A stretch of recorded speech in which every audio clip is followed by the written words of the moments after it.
Halo teman-teman, salam sehat selalu untuk kita semua. Salam sejahtera dengan saya Bung Ropan. Dan baru saja saya mendapatkan info dengan susunan pemain atau daftar line up starting 11 bagi tim nasional Indonesia. Pelatih kepala Sintayong mengubah formasi dari penampilan kita melawan Irak, di mana kita kalah dengan 1-3, dan ada perubahan itu. Perubahan itu terjadi dengan masuknya Egy Maulana Fikri bermain di garis depan. Formasi atau skema yang diusung oleh STY melawan Vietnam nanti malam itu tetap dengan 3-4-3. Di belakang ada perubahan, di mana Rizky Ridho tidak bermain, juga dengan Elkan Bagot tidak bermain, mungkin dalam kondisi yang tidak bugar, sehingga STY memilih untuk menempatkan Sandy Walsh bermain dengan Jordi Amat.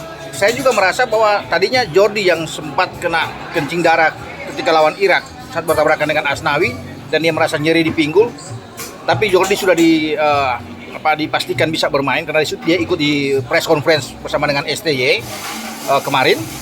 Dan Sandy Walsh masuk ya untuk mendampingi Jordi, sementara Justin Hapner yang melawan Irak itu bermain di posisi gelandang, ditarik ke belakang, sehingga 3 pemain belakang kita yaitu Jordi, Sandy, dan juga Justin Hapner.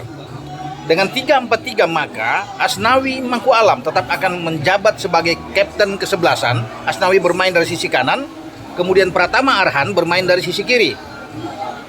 Komposisinya di tengah itu dengan Justin Hapner bermain ke belakang, maka Lino atau Marcelino Ferdinand itu bermain dalam posisi bersamaan dengan Ivar Yaner di tengah, sehingga itu sudah membentuk 4 orang kan. Asnawi, kemudian Arhan, Lino, dan juga dengan Ivar. 3 di depan. Saya sudah bilang di awal tadi bahwa ada kejutan yang terjadi dibuat oleh STY, memainkan Egy. Egy bermain di sana dengan Rafael tetap sebagai striker. Hanya 1 striker, tidak memainkan 2 striker karena Ramadan Samananta itu tidak dimainkan. Yakob Sayuri bermain di depan. Jadi 3 pemain depan yang ada. Ya, Yakob di flank kanan, kemudian Egy di kiri, dan Rafael di tengah. Itu komposisi 11 pemain ya inti yang dipilih oleh Sintayong menghadapi Vietnam dalam pertandingan hidup mati di grup D. Ini pertandingan kedua, di mana baik Indonesia maupun Vietnam harus bisa memenangkan laga jika menginginkan paling tidak menjadi satu di antara 4 tim peringkat ketiga terbaik yang nantinya akan lolos di babak 16 besar Piala Asia yang berlangsung di Qatar.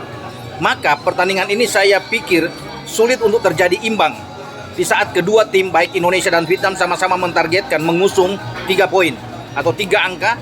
Berarti salah satu harus menang dan salah satu harus ada yang kalah.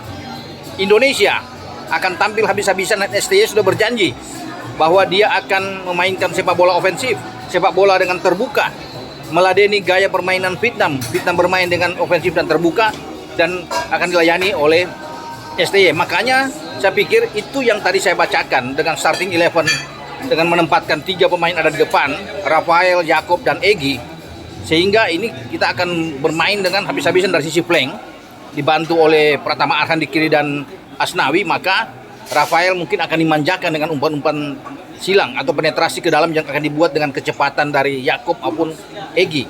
Justru Egy ini yang saya pikir ini luar biasa.